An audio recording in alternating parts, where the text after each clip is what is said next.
Hello students, कैसे हैं आप सभी। स्वागत है आपका हमारे YouTube channel MP in class में। स्टूडेंट्स, आज हम लोग भारतीय संस्कृति ज्ञान परीक्षा जो आपकी 7 अक्टूबर को होने वाली है, उसके लिए 2023-24 का जो एग्जाम्स है उसके लिए बहुत ही इंपॉर्टेंट 50 से ज़्यादा क्वेश्चंस लेके आए हैं। इसके पहले के वीडियो हमने लगभग 65 क्वेश्चंस आपको प्रोवाइड कर दिए थे कक्षा 7वीं के लिए। अगर आपने वो वीडियो नहीं देखा है तो इस वीडियो के डिस्क्रिप्शन बॉक्स में जाकर उसको आप डायरेक्टली देख सकते हैं। तो चलिए देखते हैं नेक्स्ट 65 मोर इंपॉर्टेंट क्वेश्चन जो कि आपके लिए बहुत इंपॉर्टेंट होंगे आपके भारतीय संस्कृति ज्ञान परीक्षा एग्जाम के लिए। तो चलिए देखते हैं, स्टार्ट करते हैं कक्षा 7वीं के लिए। ठीक है, चलिए। तो आपने 65 क्वेश्चंस पहले देख लिए थे, अब हम देखते हैं नेक्स्ट 65 क्वेश्चंस। चलिए, तो आपका क्वेश्चन नंबर 66 क्या है। स्वामी विवेकानंद का जीवन उद्देश्य था। ऑप्शन में क्या दिए हैं, विश्व बंधुत्व, विश्व एकात्मकता, विश्व शांति या फिर एबीसी तीनों। तो इसका सही आंसर क्या जाएगा, एबीसी तीनों। ठीक है, स्वामी विवेकानंद के जीवन का उद्देश्य क्या था कि विश्व में बंधुत्वता हो, विश्व में एकात्मा हो और क्या है, विश्व शांति हो। ये सब क्या थे, उनके उद्देश्य थे स्वामी विवेकानंद जी के। ठीक है, क्वेश्चन देखते हैं 67। शिकागो यात्रा से पूर्व नरेंद्र को पहली बार स्वामी विवेकानंद नाम से जिन्होंने संबोधित किया था। इसका ऑप्शन में क्या दिया, देखिए, ब्रह्मानंद ने, मैसूर नरेश ने, योगानंद ने या फिर खेतड़ी नरेश ने। तो 67 का क्या जाएगा, सही आंसर आपका जाएगा खेतड़ी नरेश ने ही क्या कहा था, स्वामी विवेकानंद जी को पहली बार स्वामी विवेकानंद के नाम से पुकारा था। पहले इनका नाम क्या था, नरेंद्र था। ठीक है, लेकिन बाद में क्या हो गया उनका, जब खेतड़ी नरेश ने क्या नाम से उपाधि दी, स्वामी विवेकानंद के नाम से उनको उपाधि दी थी और जब से उनका नाम बदलकर स्वामी विवेकानंद पड़ गया। ठीक है, चलिए क्वेश्चन देखते हैं 68। शिकागो में स्वामी विवेकानंद का सहयोग किया था। ऑप्शन दिए हैं Shrimati hello, Shri George hello ने, प्रोफेसर जॉन हेनरी ब्राइट ने या मैकडोनाल्ड ने या फिर इनमें से कोई नहीं। तो 68 का क्या जाएगा आपका, पहला जाएगा Shrimati hello, Shri George hello ने, इनने क्या किया था, विवेकानंद स्वामी जी का सहयोग किया था। क्वेश्चन देखते हैं 69। राजा जनक का मूल नाम था। ऑप्शन दिया है शालिध्वज, सतध्वज, कपिध्वज या मकरध्वज। तो 69 का सही आंसर क्या जाएगा आपका, राजा जनक का जो मूल नाम था शालिध्वज नाम था। ठीक है, चलिए क्वेश्चन देखते हैं 70। वाल्मीकि रामायण की रचना जिस छंद में हुई है। ऑप्शन दिया है चौपाई, सोठा, सवैया या फिर अनुष्टम। तो क्या जाएगा 70 का सही आंसर अनुष्टम जो ये है, ये वाल्मीकि रामायण जी की रचना जिसमें छंद है। ठीक है, चलिए क्वेश्चन देखते हैं 71 क्या दिया है, रामायण जिस युग में से संबंधित है। ऑप्शन दिया है सतयुग, कलयुग, त्रेता युग या फिर द्वापर युग। तो 71 का सही आंसर आएगा, जो रामायण जी का जन्म कब हुआ था, त्रेता युग में हुआ था। ठीक है, अभी क्या चल रहा है, कलयुग चल रहा है ना। चलिए क्वेश्चन देखते हैं 72। अवधी भाषा में रचित रामायण है। ऑप्शन में क्या दिए हैं, कंब रामायण, रामचरितमानस, वाल्मीकि रामायण या फिर अध्यात्म रामायण। तो 76 के सही जगह रामचरितमानस जो है अवधी भाषा में लिखी हुई रामायण है। ठीक है, चलिए क्वेश्चन देखते हैं 73। समस्त पर्वतों में देवात्मा पर्वतों का राजा के नाम से संबोधित किया गया था। ऑप्शन दिया है हिमालय को, सतपुड़ा को, गिरनार को या फिर मीनाक को। 73 का सही आंसर जाएगा हिमालय को जो है सभी जो है पर्वतों का जो राजा कहा गया है या फिर इनको समस्त पर्वतों में देवात्मा भी कहा गया है। किसको, हिमालय पर्वत को। चलिए क्वेश्चन 74। रामचरितमानस के रचनाकार थे। ऑप्शन में दिया है वाल्मीकि, भौभीति, विश्वामित्र या फिर तुलसीदास। तो 74 क्या जाएगा, तुलसीदास जी थे जिन्हें रामचरितमानस अवधी भाषा में रचित की थी। ठीक है, आपको याद रखना है कि जो रामचरितमानस है किसके द्वारा लिखी गई है, तुलसीदास जी के द्वारा लिखी गई है और कौन सी भाषा में इसको लिखा गया है, अवधी भाषा में लिखा गया है। ठीक है, चलिए क्वेश्चन देखते हैं 75। महाभारत युद्ध में जिस व्यूह के अंतर्गत अभिमन्यु का वध हुआ था वह था। ऑप्शन दिया है सकट, चक्र, कोच या सूर्यामुख। तो 75 का सही आंसर क्या जाएगा आपका, चक्र। ठीक है, जो महाभारत है उसमें अभिमन्यु का वध जो हुआ था चक्र के उसमें व्यूह में फंसने के कारण हुआ था। ठीक है, क्वेश्चन देखते हैं 76। महाभारत कालीन मेरु और मंदराचल पर्वत के मध्य स्थित नदी थी। ठीक है, ऑप्शन में क्या दिया है, सतलज नदी, सेलोरा, यमुना या फिर तमसा। तो 76 का क्या जाएगा आपका, बी सही जाएगा, मतलब शेलोदा। ठीक है, इस महाभारत कालीन में जो था कौन सी नदी थी, मेरु और मंदराचल पर्वत के मध्य में जो कौन सी नदी थी, शेलोदा नाम की नदी थी। क्वेश्चन देखते हैं 77। पांडवों ने खांडवा वन के स्थान पर नगर बसाया था। तो आपको ये कई बार पूछा है क्वेश्चन। तो ऑप्शन क्या दिया है, देखिए, कुरुक्षेत्र में, हस्तिनापुर, इंद्रप्रस्थ या फिर करनाल। तो 77 का सही रहेगा इंद्रप्रस्थ नाम का एक यहाँ पे नगर इन्हें बसाया था पांडवों ने, कहाँ पे, खांडवा वन में। ठीक है, क्वेश्चन देखते हैं 78। जिन्होंने सर्वप्रथम बताया कि पृथ्वी गोल है। तो किसने बताया था, ऑप्शन दिया है पाइथागोरस, वराहमिहिर, आर्यभट्ट या फिर भास्कर। तो 78 का सही आंसर क्या है, आर्यभट्ट ने बताया था कि क्या बताया था कि पृथ्वी क्या है, गोल है। ठीक है, चलिए क्वेश्चन देखते हैं 79 क्या दिया है। जिन्होंने सर्वप्रथम शून्य को अंक माना और इसका गणितीय प्रयोग किया। तो उसका ऑप्शन में क्या दिया है, आर्यभट्ट ने, प्लेटो ने, ब्रह्मगुप्त ने या फिर रामानुजन ने। तो 79 का क्या जाएगा, ब्रह्मगुप्त ने ही क्या है सर्वप्रथम क्या है शून्य को अंक माना था और इसकी गणना में इसको गणित के रूप में उपयोग किया था। ठीक है, चलिए क्वेश्चन देखते हैं 80। मौर्य साम्राज्य का अंतिम शासक था। मौर्य साम्राज्य का अंतिम शासक कौन था। ऑप्शन दिए हैं चंद्रगुप्त मौर्य, महेंद्र, सम्राट अशोक या फिर बृहदत्त। तो क्या आएगा आपका 80 का सही आंसर क्या है, जो बृहदत्त था वही मौर्य साम्राज्य का अंतिम शासक था। क्वेश्चन देखते हैं 81, हिंदी के अतिरिक्त जो भाषा देवनागरी लिपि में लिखी जाती है, तो ऑप्शन में क्या दिया है, कन्नड़, मराठी, बंगला या फिर पंजाबी। हिंदी के अतिरिक्त जो है देवनागरी लिपि कौन सी भाषा में लिखी जाती है, मराठी भाषा में भी लिखी जाती है। ठीक है, आपको बी नंबर का याद रखना है, मराठी। क्वेश्चन देखते हैं 82 का दिया, देखिए स्वामी रामतीर्थ के जीवन में दीपावली के पर्व पर जो प्रमुख घटनाएं घटी, तो ऑप्शन में क्या दिया, उनका जन्म हुआ, संन्यास ग्रहण किया और जल समाधि ली। उनने कब ली, राम जो स्वामी रामतीर्थ थे उन्हें दीपावली के पर्व ही तीनों चीज करी थी। उनका जन्म भी दीपावली के दिन ही हुआ था, उन्हें संन्यास भी जो ग्रहण किया था, संन्यास भी काम किया था दीपावली के दिन किया था, और जल में समाधि भी उन्होंने दीपावली के दिन ही ली थी। तो ये ABC तीन हो जाएंगे। ठीक है, क्वेश्चन देखते हैं 83 का दिया, देखिए हजरत मूसा जिस धर्म के प्रवर्तक थे, ऑप्शन दिया है यहूदी, फारसी के, ठीक है, या फिर ईसाई के या फिर इस्लाम के। तो 83 का जाएगा आपका क्या जाएगा, यहूदी। जो हजरत मूसा थे वो यहूदी धर्म के प्रवर्तक थे। ठीक है, चलिए क्वेश्चन देखते हैं हम लोग 84 क्या दिया है, फूलों की घाटी स्थित है, ऑप्शन में क्या दिया है, नीलगिरी, उत्तराखंड हिमालय में या फिर सतपुड़ा पर्वत पर या फिर विंध्याचल पर्वत पर। तो 84 का सही आंसर क्या जाएगा आपका, जो उत्तराखंड हिमालय है वहां पे फूलों की घाटी स्थित है। क्वेश्चन देखते हैं 85, पृथ्वी के सबसे बड़े भूखंड का नाम बताइए। तो आपका ऑप्शन में क्या दिया, अफ्रीका, अंटार्कटिका, उत्तरी अमेरिका या फिर यूरेशिया। ठीक है, तो क्या जाएगा आपका सही आंसर 85 का डी जाएगा, यूरेशिया। ठीक है, पृथ्वी के सबसे बड़े भूखंड का नाम क्या है, यूरेशिया है। क्वेश्चन देखते हैं 86, कन्फ्यूशियम प्रमुख धर्म है, कन्फ्यूजियम। ठीक है, ये कौन सा धर्म है, दक्षिण कोरिया का, म्यांमार का, नेपाल का या चीन का। तो 86 का सही आंसर क्या जाएगा, ये जो कन्फ्यूजियम है वो चीन का एक प्रमुख धर्म है। ठीक है, क्वेश्चन देखते हैं 87, आदि शंकराचार्य द्वारा उत्तर दिशा में स्थापित मठ है, ऑप्शन दिया है शारदा मठ, ज्योति मठ, श्रृंगेरी मठ या फिर गोवर्धन मठ। तो 87 का सही आंसर क्या जाएगा आपका, ज्योतिर्मठ जो है कहाँ है, आदि शंकराचार्य के द्वारा उत्तर दिशा में स्थापित मठ है, इसका नाम है ज्योतिर्मठ। ठीक है, चलिए क्वेश्चन देखते हैं 88 के दिया है, भारतीय राष्ट्रीय ध्वज में हरा रंग प्रतीक है। भारतीय राष्ट्रीय ध्वज में जो हरा रंग है क्या का प्रतीक है, ऑप्शन दिया है समृद्धि का, सत्य का, हरियाली का या फिर पवित्रता का। तो 76 का क्या, सॉरी 80 का सही आंसर जाएगा हरियाली का। ठीक है, तो भारतीय राष्ट्रीय ध्वज है उसमें हमारा जो हरा रंग है वो क्या का प्रतीक है, हरियाली का प्रतीक है। ठीक है, क्वेश्चन देखते हैं 89, भारतीय राज्य चिन्ह अशोक स्तंभ पर अंकित है, ऑप्शन दिए हैं देखिए, अस्तो मा सद्गमय, सर्वे भवन्तु सुखिनः, सतत गति से रहो या फिर सत्य में जयते। 89 के जाएगा सत्य में जयते, उसमें अंकित है काय में, भारतीय राज्य चिन्ह अशोक में सत्य में जयते। ठीक है, क्वेश्चन नंबर 90 देखें क्या लिखा है, विनायक नरहरि, जो विनायक नरहरि भावे मूल नाम था किसका था, तो ऑप्शन दिए हैं विनोबा भावे का, स्वामी रामतीर्थ का, राजा राममोहन राय का या फिर मदन मोहन मालवीय का। तो विनायक नरहरि किसका नाम था भैया, आपको बताना है, विनोबा भावे का नाम था। ठीक है, विनोबा भावे का नाम विनायक नरहरि भावे मूल नाम था उनका। ठीक है, क्वेश्चन देखते हैं 91, जिस भारतीय वैज्ञानिक को वैज्ञानिक शोध के अतिरिक्त कला और संगीत में विशेष रुचि थी, तो ऑप्शन में क्या दिया है, जगदीश चंद्र बसु, CV रमन, डॉक्टर होमी जहांगीर भाभा या फिर डॉक्टर अब्दुल कलाम। तो 91 का जाएगा आपका सी नंबर का जाएगा, डॉक्टर होमी जहांगीर भाभा जो थे, जिसमें भारतीय वैज्ञानिक थे जिसमें वैज्ञानिक शोध के अतिरिक्त उनको कला और संगीत में भी बहुत विशेष रुचि थी। ठीक है, डॉक्टर होमी जहांगीर भाभा। क्वेश्चन देखते हैं 92, डॉक्टर भीमराव अम्बेडकर किस विद्या के विद्वान थे, तो ऑप्शन दिया है भौतिकी के, हिंदी के, इतिहास के, अर्थशास्त्र और न्यायशास्त्र, कानून के। तो आपको सही आंसर जाएगा आपका डी जाएगा, जो भीमराव अम्बेडकर जी थे अर्थशास्त्र और न्यायशास्त्र तथा कानून के क्या थे, विद्या के विद्वान थे। ठीक है, क्वेश्चन देखते हैं 93, सत्य के साथ मेरा प्रयोग आत्मकथा है, ऑप्शन में दिया है लाल बहादुर शास्त्री की आत्मकथा है, महात्मा गांधी की है, लाला लाजपत राय की थी या फिर विनोबा भावे की थी। तो 93 का जाएगा आपका सही आंसर महात्मा गांधी, सत्य के साथ मेरा प्रयोग आत्मकथा है, ये उन्होंने कहा था। क्वेश्चन देखते हैं 94, फादर ऑफ इंडिया अर्नेस्ट के नाम से जाने जाते हैं। ठीक है, unrest, father of India unrest के नाम से किसे जाना जाता था, ऑप्शन दिया है बाल गंगाधर तिलक, गोपाल कृष्ण गोखले, खुदीराम बोस या फिर चंद्रशेखर आजाद। तो 94 का सही आंसर क्या जाएगा आपका, बाल गंगाधर तिलक को फादर ऑफ इंडिया अनरेस्ट के नाम से जाना जाता है। क्वेश्चन देखते हैं 95 क्या दिया है, चित्त शुद्धि का आधार है आसन में क्या दिया है, मनोरंजन, व्यायाम, साधनों की उपलब्धता या फिर संस्कार। तो चित्त की शुद्धि के लिए सबसे अच्छा जो आधार है क्या है, आपके संस्कार। अगर आपके संस्कार अच्छे होंगे तो आपकी बुद्धि भी अच्छी होगी, आपकी शुद्धि भी अच्छी होगी और आपका चित्त और मन भी अच्छा होगा। क्वेश्चन देखते हैं 96, आत्मबल संपन्न व्यक्ति होता है, ऑप्शन ओजस्वी होता है, तेजस्वी होता है, वर्चस्वी होता है। तो ये तीनों ही होते हैं, जिसके पास आत्मबल अच्छा होगा वो ओजस्वी भी होगा, तेजस्वी भी होगा और वर्चस्वी भी होगा। क्वेश्चन देखते हैं 97, पुष्कर तीर्थ स्थित है, ऑप्शन दिया है अलवर में, जयपुर में, जोधपुर में या फिर अजमेर में। तो जो पुष्कर तीर्थ है कहाँ पे स्थित है भैया, अजमेर में स्थित है। ठीक है, चलिए क्वेश्चन देखते हैं 98, स्वामी विवेकानंद की इंग्लैंड में जन्मी शिष्य थी।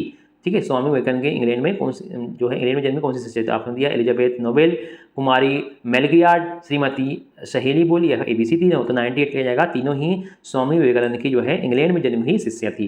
एलिजाबेथ नोबेल, ठीक है, कुमारी मैक्लियार्ड और श्रीमती सहेली बुल, ठीक है, ये सब क्या थे, स्वामी विवेकानंद की शिष्या थी जो कि इंग्लैंड में इनका जन्म हुआ था। क्वेश्चन देखते हैं 99, तंबाकू में जो हानिकारक पदार्थ पाया जाता है, तो ऑप्शन दिया है निकोटीन पाया जाता है, आर्सेनिक पाया जाता है और कोलतार पाया जाता है, तो क्या जाएगा आपका डी, मतलब तीनों ही चीज इसमें हानिकारक पदार्थ पाए जाते हैं, काय में, तंबाकू में, ठीक है।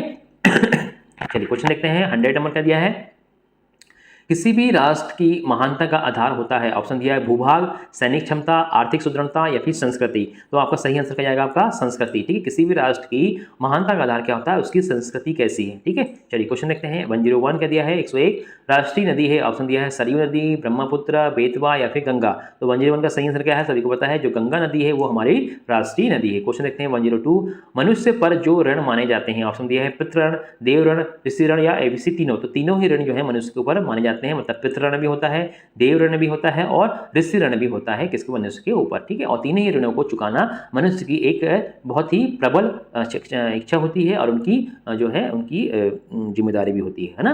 क्वेश्चन देखते हैं 103 जो गांधी जी की मानस पुत्री कही जाती थी, ऑप्शन में क्या दिया, देखिए ऑप्शन में दिया है गुडविन, ठीक है, मार्गरेट नोबेल, मैक्स लाउट या फिर मैडलिन स्लेड, मीराबेन जिसको बोलते हैं, तो यही वाला आपका जो है लास्ट वाला सही आंसर है, मैडलिन स्लेड, जिसको मीराबेन कहा जाता है, वो थी गांधी जी की मानस पुत्री मानी जाती थी, ठीक है। क्वेश्चन देखते हैं 104 क्या दिया हुआ है, भारतीय राष्ट्रीय कांग्रेस की स्थापना हुई थी, तो ऑप्शन दिए हैं 1885 में, 1905 में, 1920 में या फिर 1942 में, तो 104 का सही आंसर क्या जाएगा, जो है 1885 में भारतीय राष्ट्रीय कांग्रेस की स्थापना की गई थी। क्वेश्चन नंबर 105 देखते हैं, चीनी यात्री फाहियान जिसके शासनकाल में भारत यात्रा पर आए थे, तो ऑप्शन में क्या दिया है, चंद्र विक्रमादित्य मौर्य के, हर्षवर्धन के, कनिष्क के या फिर चंद्रगुप्त मौर्य के, तो क्या जाएगा आपका 105 का सही आंसर क्या जाएगा आपका चंद्र विक्रमादित्य मौर्य के जो है शासनकाल में चीनी यात्री फाहियान भारत में आए थे, ठीक है। चलिए क्वेश्चन देखते हैं 106 क्या दिया है, 30 अक्टूबर 1928 को लाहौर में साइमन कमीशन का विरोध करने पर लाठीचार्ज से महान क्रांतिकारी लाला लाजपत राय की मृत्यु हो गई थी। लाठीचार्ज किसने करवाया था, जिसने करवाया था आपको बताना है, तो साइमन ने, सांड्स ने, एडम्स में या फिर ABC तीनों, तो 106 का सही आंसर क्या है, जो सांड्स था उसने ही क्या है यह लाठीचार्ज करवाया था, और इसमें इस लाठीचार्ज में जो हमारे लाला लाजपत राय थे उनकी मृत्यु हो गई थी, ठीक है, आपको याद रखना है सांड्स ने। क्वेश्चन देखते हैं 107 महान क्रांतिकारी सरदार भगत सिंह ने जेल में जिन पुस्तकों की रचना की थी, ऑप्शन में क्या दिया है, स्वाधीनता की लड़ाई में पंजाब का पहला उपहार, आइडियल ऑफ सोशलिज्म, आत्मकथा, द डोर दैट और ABC तीनों, तो ये आपके तीनों ही जो क्या थी आपकी पुस्तकें थी जिसने क्रांतिकारी सरदार भगत सिंह ने रचना की थी जेल के टाइम पे, ठीक है। क्वेश्चन देखते हैं 108 का दिया है, बारडोली सत्याग्रह में वल्लभ भाई पटेल को सरदार की उपाधि से जिन्होंने नवाजा था, तो ऑप्शन क्या दिया, देखिए विनोबा भावे, महात्मा गांधी, कस्तूरबा गांधी या फिर गोपाल कृष्ण गोखले, तो क्या जाएगा उसका बारडोली सत्याग्रह में जो हमारे वल्लभ भाई पटेल थे उनको किन्ने महात्मा गांधी ने सरदार की उपाधि से नवाजा था, ठीक है। क्वेश्चन देखते हैं 109 अनिद्रा रोग दूर करने को जो आसन किया जाना चाहिए, ऑप्शन दिया है शवासन, हलासन, वज्रासन या फिर पद्मासन, तो 109 क्या आएगा शवासन, अनिद्रा को जो रोग को दूर करने के लिए शवासन जो है आपका एक आसन होता है उसका आपको यूज करना चाहिए। क्वेश्चन देखते हैं 110 क्या दिया है, भगवत गीता में मनुष्य के असंयमित मन को उसका माना गया है, ऑप्शन दिया है मित्र, प्रेरणा स्रोत, शत्रु या अन्वेषण, क्या जाएगा आपका मन जो है भगवत गीता में जो असंयमित मन होता है मनुष्य का उसको उसका शत्रु माना गया है, ठीक है। चलिए क्वेश्चन देखते हैं 111 क्या दिया हुआ है, राजा राम मोहन राय ने नारी कल्याण हेतु जिन प्रथाओं को उन्मूलन हेतु सतत प्रयास की, तो ऑप्शन क्या दिया है सती प्रथा, पर्दा प्रथा, बाल विवाह या ABC तीनों, तो क्या जाएगा जो राजा राम मोहन राय थे उन्होंने सती प्रथा का भी विरोध किया था, पर्दा प्रथा का भी विरोध किया था और बाल विवाह का भी उन्होंने विरोध किया था, तो ABC तीनों जाएंगे, ठीक है। चलिए क्वेश्चन देखते हैं 112 क्या दिया, देखिए जावा में धार्मिक इमारतें कहलाती हैं, जावा में धार्मिक इमारतें क्या कहलाती हैं, ऑप्शन दिया है मंदिर, सराय, चंदी या फिर देवालय, तो 112 का सही जगह चंदी कहलाती है, जो धार्मिक इमारतें होती है इसको हम चंदी बोलते हैं, कहाँ पे, जावा एक देश है वहाँ पे। क्वेश्चन देखते हैं 113 पूर्वी द्वीप समूह में 7वीं शताब्दी के आरंभ में जिस प्रभावशाली भारतीय राजवंश का उद्भव हुआ था, तो ऑप्शन दिए शैलेंद्र, बर्मन, चंदेल या फिर चौहान, तो 113 का क्या आएगा शैलेंद्र जो है आपका राजवंश है उसकी क्या आरंभ हुआ था, कहाँ से, पूर्वी द्वीप समूह में 7वीं शताब्दी में। क्वेश्चन देखते हैं 114 क्या दिया हुआ, देखिए इंटरनेशनल जियोग्राफी के लेखक HL मिल ने संप्राण सिद्ध किया था कि जावा निवासी रक्त की दृष्टि से वंशज हैं, ठीक है, तो ऑप्शन दिया है जापानियों के, यूरोपियन के, भारतीयों के या फिर अरब वासियों के, तो सही आंसर क्या जाएगा भारतीयों के जो है एक खून की दृष्टि से उनकी जो वक्त है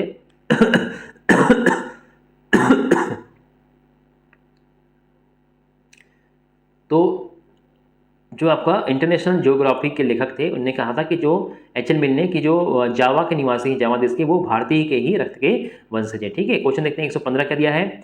स्वर्ण द्वीप समूह में स्थित सुमात्रा देश का प्राचीन भारतीय नाम था। ऑप्शन दिया है सुमेरपुर। ठीक है, सेकेंड ऑप्शन दिया है आपका श्रीविजय, श्रीशैलम, या इनमें से कहीं सही आंसर का जाएगा आपका श्रीविजय नाम था इसका स्वर्ण द्वीप समूह का। ठीक है, क्वेश्चन देखते हैं 116 का दिया। देखें, जहाँ का राजवंश अपने को राम का वंशज मानता है और रामाधिपति की उपाधि से संबोधित किया जाता है, वो कौन सा देश है या राजवंश है? तो ऑप्शन दिया है थाईलैंड, बाली, सुमात्रा या बोर्नियो।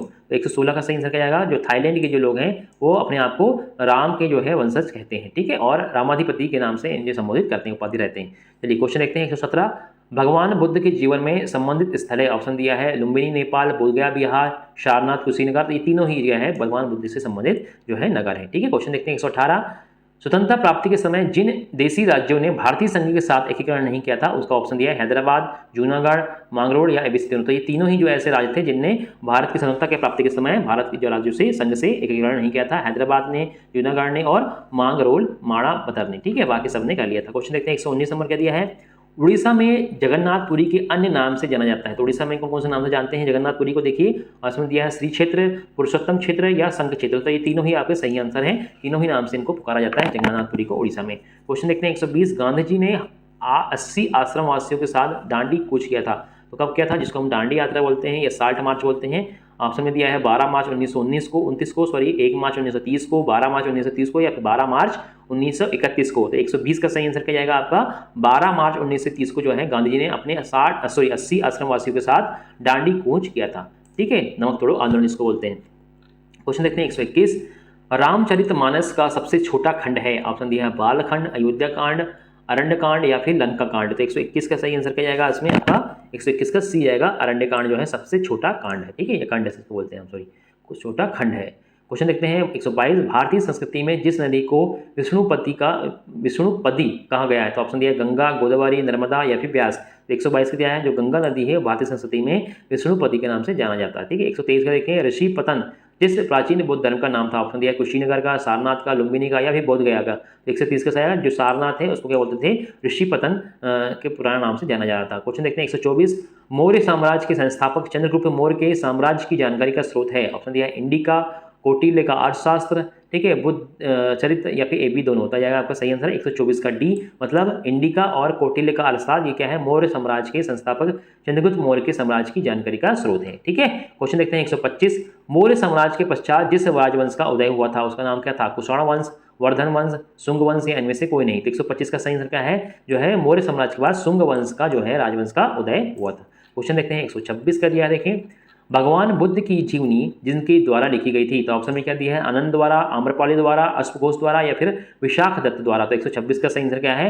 अश्वघोष द्वारा जो है भगवान बुद्ध की जीवनी लिखी गई थी। क्वेश्चन देखते हैं 127 का दिया है। वैशाली के कुंड ग्राम में 599 ईसा पूर्व जिन जैन धर्म तीर्थकर का जन्म हुआ था उनका नाम बताइए। तो वैशाली के कुंड ग्राम में महावीर स्वामी का, वासुपूज्य का, आनंद का या फिर पद्म प्रभु का। तो क्या जाएगा आपका 128 का ए जाएगा, मतलब महावीर स्वामी जी का जो है वैशाली के कुंड ग्राम में 599 ईसा पूर्व में जैन तीर्थकर का जन्म हुआ था। ठीक है, चलिए क्वेश्चन देखते हैं 129 नंबर का दिया है।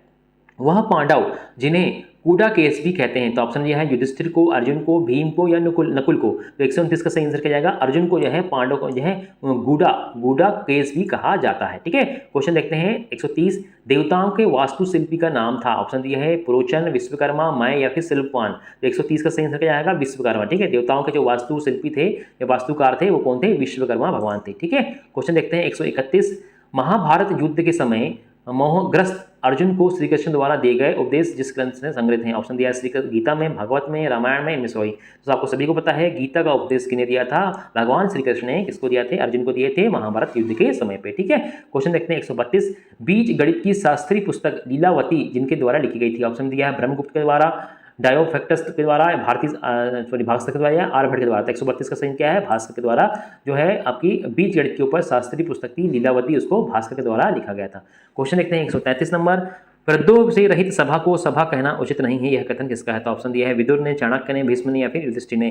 तो 133 का सही आंसर क्या है? विदुर ने कहा था कि वृद्धों से रहित सभा को सभा कहना उचित नहीं है, विदुर ने कहा था। क्वेश्चन देखते हैं 134, लामा लोग भगवान बुद्ध को जिस नाम से पुकारते हैं? तो ऑप्शन दिया है सनप, तथागत, भगवान या फिर भगवान बुद्ध। तो 134 के सही आएगा सनप के नाम से इनको जानते हैं, पहचानते हैं, पुकारते हैं। कौन? लामा लोग बुद्ध भगवान को। क्वेश्चन देखते हैं हम लोग 135 क्या दिए है?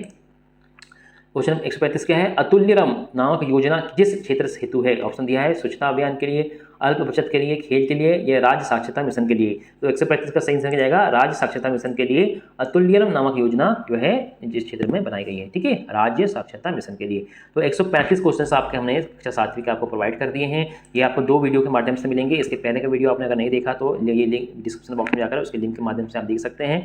चलिए अब देखते हैं, इसमें एक स्टोरी दी है, उसको पढ़ते हैं। क्या दिया है कि दत्तात्रेय आत्मज्ञान संबंधी समाधान करने के लिए कितने ही विद्वानों के पास गए पर उनका समग्र समाधान न हो सका। ठीक है, इस पर वे प्रजापति के पास पहुंचे और ऐसा उपाय पूछने लगे जिससे उनका संतोष हो सके। प्रजापति ने कहा, दूसरों से पूछने पर यह प्रयोजन सिद्ध ना होगा, अपने इर्द गिर्द जो घटनाक्रम हो उसी से निष्कर्ष निकालो और अनुभव के आधार पर उसे अपनाओ। इस सूत्र को लेकर दत्तात्रेय चल पड़े। उन्होंने मकड़ी को देखा जो स्वयं ही जाल बुनती है, स्वयं ही उसमें फंसती है और जब मौज आती है या मौत आती है जब उस धागे को लपेटकर मुंह में निगलती है। ठीक है, इससे उन्होंने निष्कर्ष निकाला कि मनुष्य स्वयं ही माया जाल बुनता है, उसमें फंसकर त्रास पाता है, पर जब उसका विवेक जागता है तो वह समूचे जंजाल को समेटकर स्वतंत्र हो जाता है। इसी प्रकार उन्होंने अनेक प्राणियों की गतिविधियां देखी और उस उदाहरण के आधार पर निष्कर्ष निकालते हुए अपना समाधान किया। ऐसी 24 घटनाओं से उनका आत्मज्ञान पूरा हो गया। वो मार्ग दूसरों के लिए भी है। अनुभव जन्य ज्ञान ही प्रत्यक्ष निष्कर्ष निकालने में सहायक होता है। ठीक है, तो ये दत्तात्रेय भगवान की एक कहानी थी, आत्मकथा थी, जो आपके लिए बहुत इंपॉर्टेंट है। तो ये आपको हमने 35 जो आपके 135 क्वेश्चंस 2 वीडियो के माध्यम से कक्षा 7वीं वाले को हमने प्रोवाइड कर दिए हैं। तो वीडियो आपको कैसा लगा हमें कमेंट बॉक्स में बताएं। वीडियो को लाइक करें, शेयर करें अपने फ्रेंड्स को ताकि उन्हें भी इसका लाभ मिल पाए। और अगर आपने चैनल को सब्सक्राइब नहीं करा है तो चैनल को सब्सक्राइब जरूर कर दें ताकि इसके आने वाले जो वीडियोस हैं आपको तुरंत मिल जाएंगी। तो वीडियो देखने के लिए बहुत बहुत धन्यवाद। Thanks for watching.